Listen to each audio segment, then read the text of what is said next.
Hello everyone. We are doing a series titled God and the Poor, and we have come to the fourth and final part of our series. In this video, we are going to focus our attention on the Gospels. We are going to focus our attention on Jesus, and we are going to ask ourselves certain questions. We are going to ask ourselves questions like, what was Jesus's experience with poverty? Or what did he teach, or what kind of statements did he make about the poor people? How did Jesus treat the poor? How did he interact with the poor? And so on. And so this video is going to be divided into three sections. In section 1, we are going to talk about the life of Jesus and his experiences with poverty. In section 2, we are going to talk about the teachings of Jesus about the poor. And in section 3, we're going to talk about the interactions of Jesus with the poor. Let's begin with section 1, in which we are going to talk about the life of Jesus and his experiences with poverty. May I begin by saying that Jesus's parents, Joseph and Mary, were people who came from humble backgrounds. Now, we can glean that much from some passages that are given to us from Matthew's Gospel and Luke's Gospel, where the birth narratives of Jesus are mentioned. First of all, in Luke chapter 1, there is this song of Mary that she sings in gratitude to the Lord, and she is grateful to the Lord for honoring her, for showing her favor, and so on. And look at the words of Mary when she describes this in Luke chapter 1, 46 through 48. Mary said, "My soul glorifies the Lord, and my spirit rejoices in God my Savior, for he has been mindful of the humble state of his servant." Look at the words that Mary is using for herself. She speaks of the humble state of God's servant, and thanking God and praising God for God being mindful of her despite the humble state in which she was. Luke chapter 1, 52 and 53, she says, "He has brought down rulers from their thrones, but has lifted up the humble.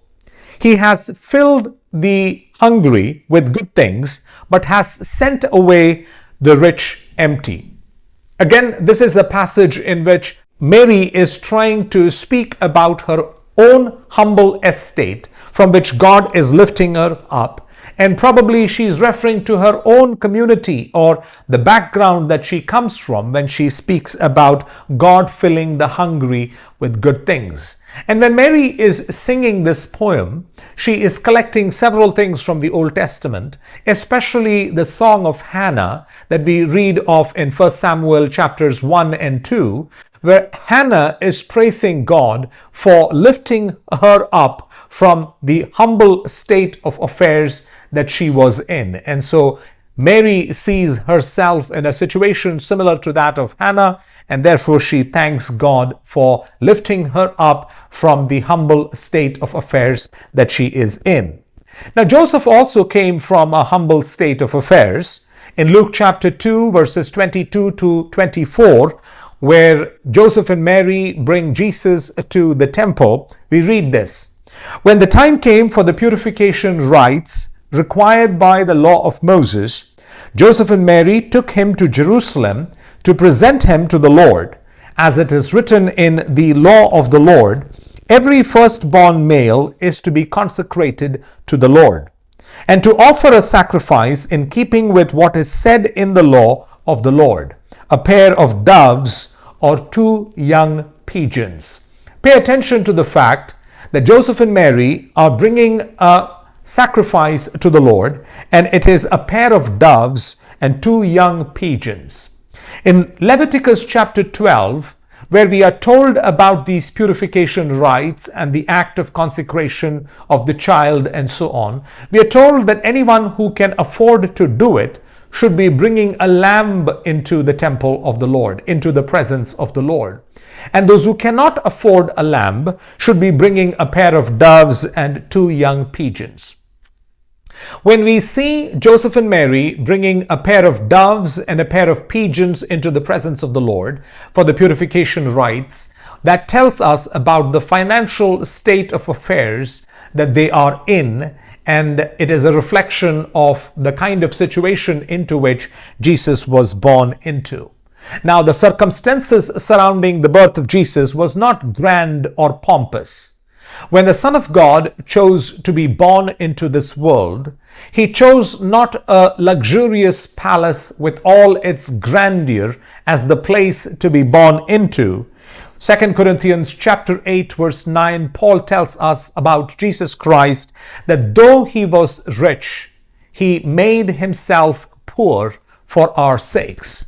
So here is the Almighty God, the rich one, being born into humble circumstances. In fact, when Jesus was born, in all probability, there was no one around Mary to help her with the giving of birth other than Joseph.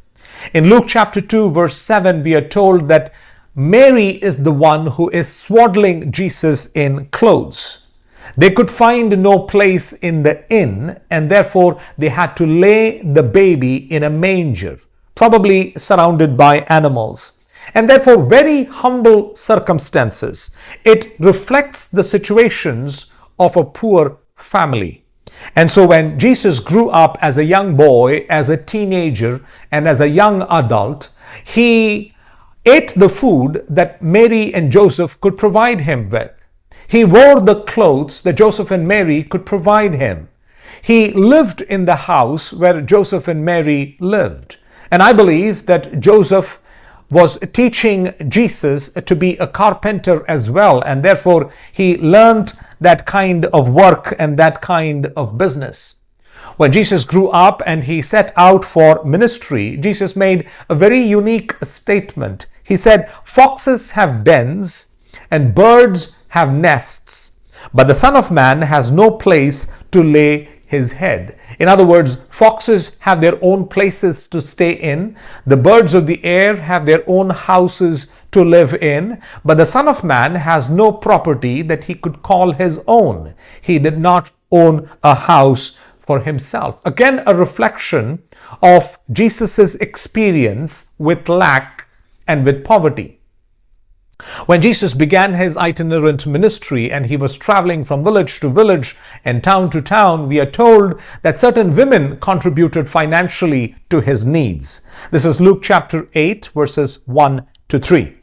After this, Jesus traveled about from one town and village to another, proclaiming the good news of the kingdom of God. The 12 were with him, and also some women who had been cured of evil spirits and diseases. Mary called Magdalene, from whom 7 demons had been driven out, Joanna, the wife of Chuza, the manager of Herod's household, Susanna, and many others. These women were helping to support them out of their own means. Did you pay attention to the last part of the passage? That certain women were helping Jesus and his disciples financially out of what they could afford. I believe that there were other people also who may have helped Jesus and his disciples at different points. And so Jesus has to raise funds, or this project is being crowd funded in a way, because these women are helping Jesus with his ministry. The mistreatment of Jesus at his trial and also his death on the cross reflect the sufferings and mistreatments of a poor man. The fact that he was ridiculed, that he was mocked, that he was spat upon, the hair of his face was pulled away, all of these reflect the social status from which Jesus is coming. His death on the cross is the death that a criminal suffers, the death of a traitor. This is a death that a poor man would go through. And therefore, also we read in the Gospels that there were none around him that spoke on his behalf or spoke for justice or for his rights. There was no one around him that would speak on behalf of Jesus. In fact, there were these powerful people in the community that had all ganged up against Jesus. Now, all of this is to say that Jesus was very, very familiar with poverty. He had experiences that poor people have. He chose to be poor and he knew their experiences. In fact, Paul, in the letter to the Philippians, tells us that he had emptied himself, he had humbled himself, he had made himself nothing, he had took the form of a slave, and he was ready to die the death on the cross. A description of the voluntary poverty that Jesus chose for himself. And with that, we come to the end of section 1. We now begin with section 2, in which we are going to talk about the teachings of Jesus concerning the poor, or certain statements that he made concerning the poor. Now, there are several passages in the Gospels that we could bring to point out this particular aspect, but I think it is good that we limit our attention to 3 passages for the sake of time. Luke chapter 4, verses 16 through 19. This is at the very beginning of the ministry of Jesus. We read, "He went to Nazareth, where he had been brought up, and on the Sabbath day he went into the synagogue, as was his custom. He stood up to read, and the scroll of the prophet Isaiah was handed to him. Unrolling it, he found the place where it is written, 'The Spirit of the Lord is on me, because he has anointed me to proclaim good news to the poor. He has sent me to proclaim freedom for the prisoners and recovery of sight for the blind, to set the oppressed free, and to proclaim the year of the Lord's favor.'"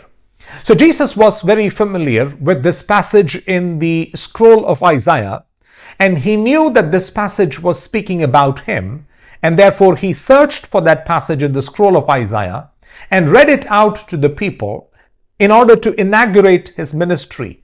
He's trying to tell the people that this is what I have come to do. And what is it that Jesus has come to do? Number one, he has come to proclaim the good news to the poor.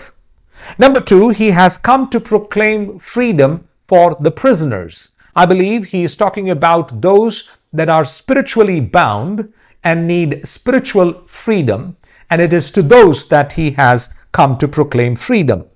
Number three, he has come to proclaim the recovery of sight for the blind. In this case, Jesus both heals the physically blind and also the spiritually blind. And again, he is focusing on the poor and the needy. He has also come to set the oppressed free. The people that are oppressed by Satan and his demons and by the schemes of the evil ones. And he wants to set those people free. And he has come to proclaim the year of the Lord's favor, the year of Jubilee. If you read the Old Testament, and we discussed this in one of our videos in this series, we said that the year of Jubilee is a time when people, especially the poor and needy people, rejoiced, because it was a year when the land that was lost to them, the land that was lost to the families, was given back to the people. And so Jesus says, I have come to proclaim the year of the Lord's favor. Jesus did not come to literally give people their lands back, but he is using this phrase from the Old Testament, which is declaring a year of favor for the poor and the needy people. The second passage, this is Matthew 5 and Luke chapter 6, where Jesus is speaking about the Beatitudes, the blessed people. The world considers the rich people to be blessed, the beautiful ones to be blessed, the famous ones to be blessed, the powerful ones to be blessed, and so on. In contrast to the world's perception of what blessedness is, here are Jesus' statements of who are blessed. He says, "Blessed are the poor in spirit, for theirs is the kingdom of heaven. Blessed are those who mourn, for they will be comforted. Blessed are the meek, for they will inherit the earth. Blessed are those who hunger and thirst for righteousness, for they will be filled. Blessed are the merciful, for they shall be shown mercy. Blessed are the pure in heart, for they will see God. Blessed are the peacemakers, for they will be called children of God. Blessed are those who are persecuted because of righteousness, for theirs is the kingdom of heaven. Blessed are you when people insult you, persecute you, and falsely say all kinds of evil against you because of me. Rejoice and be glad, because great is your reward in heaven, for in the same way they persecuted the prophets who were before you. Look at the kind of people that Jesus is calling blessed. Blessed are you when you are poor in the spirit. Blessed are you when you hunger and thirst for righteousness. But when you read these same statements from Luke's gospel, he simply says, blessed are the poor. He doesn't have the in-spirit part there.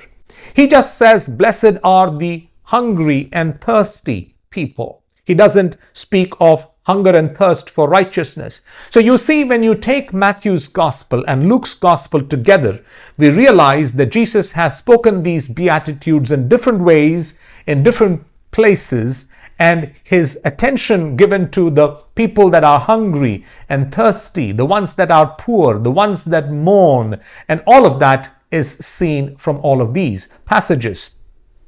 The point that we are trying to make is that Jesus in his teaching ministry has paid attention often to the needs of the poor people. One more passage and then we will close with this section.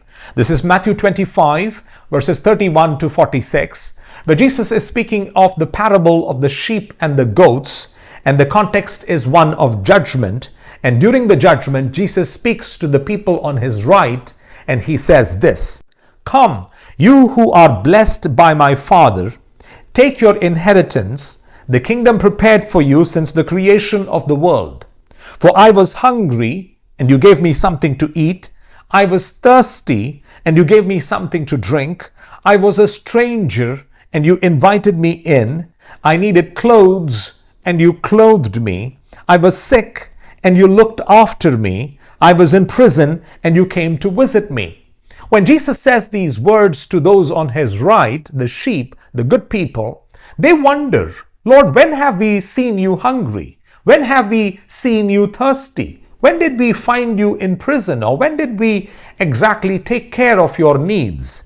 And then Jesus responds to these questions. He says, "Truly I tell you, whatever you did for one of the least of these brothers and sisters of mine, you did for me." In other words, when you fed the hungry people, when you clothed the naked people, when you visited the people in prison, you were actually honoring me. All of those things you have done for me. In other words, he is teaching his followers that one of the ways in which you serve God is by serving the poor. Look at the kind of teachings that Jesus is providing concerning the poor. And with that, we close section 2 of our video as well. We now come to section 3 of this video, in which we are going to discuss Jesus's interactions with the poor. The first passage is from the Gospel of Matthew, chapter 8, verse 1 to 3. When Jesus came down from the mountainside, large crowds followed him. A man with leprosy came and knelt before him and said, "Lord, if you are willing, you can make me clean."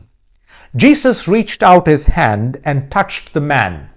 "I am willing," he said, "be clean." Immediately he was cleansed of his leprosy. This is a passage that is familiar to all of us, where a leprous person comes to Jesus, Jesus touches him and cleanses him. There are many instances in the Gospels where Jesus heals people just by the word of his mouth. But in this case of this particular leper, Jesus reached out and touched him and healed the person. Why would Jesus do that? I think Jesus has seen his outer physical need, which is leprosy, and he needs to be cleansed from that. But Jesus also sees the inner need of the person. Because of his leprosy, probably for several months, even for many years, it is probable that no human being has ever touched him, because they are afraid that the leprosy would pass on to them. And therefore this man has not received the comfort that one receives with the touch of another human being. And recognizing the need of this poor man, Jesus reaches out his hand and touches him and heals him. Look at the way Jesus interacts with this poor, sick, needy person, and Jesus meeting his need by touching him. The second passage, Luke chapter 21, verses 1 through 4. Jesus and his disciples are at the temple. As Jesus looked up, he saw the rich putting their gifts into the temple treasury. He also saw a poor widow put in 2 very small copper coins. Truly I tell you, he said, this poor widow has put in more than all the others. All these people gave their gifts out of their wealth, but she out of her poverty put in all she had to live on. Look at the perspective of Jesus. I think Jesus is trying to teach his disciples that this is how God looks at giving, this is how God looks at the poor, and this is how God looks at the generosity of the poor people. He wanted the disciples to see that, to hear these words from him, and to learn to look at the generosity of the poor people differently from the generosity of the rich people. And therefore, again, though there is no direct interaction with this lady here, Jesus is interacting with his disciples, and he is giving them a different perspective with which they are to look at the poor people and the gifts that they bring into the temple and so on. One more passage and then we are done. Luke chapter 15 verses 1 and 2.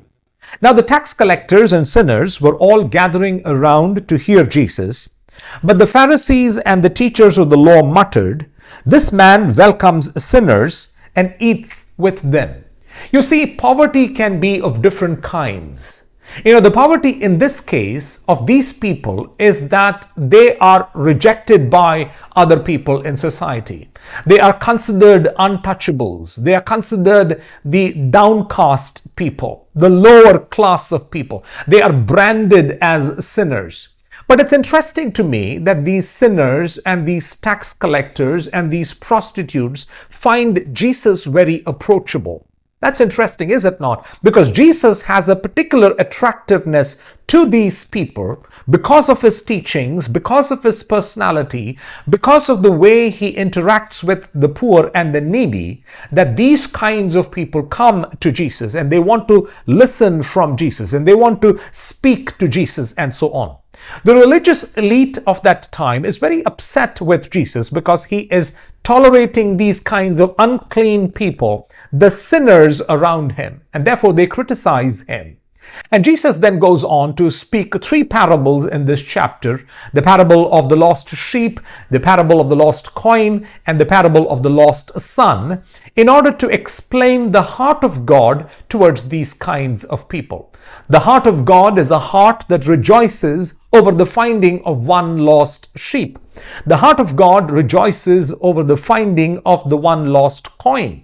And the heart of God rejoices when the prodigal son turns back home. Again, this is Jesus teaching something to the people that were listening to him and to us today as to how he interacted with the poor people and how we are to interact with the poor people. So in this series, through 4 videos, first focusing on Psalms and Proverbs, secondly focusing on the law of Moses, thirdly focusing on the prophets, and fourthly now in this video focusing on the Gospels, we learn that the God of the Bible is a God that has special concern for the poor and the needy, and that is one of the uniqueness of the God of the Bible.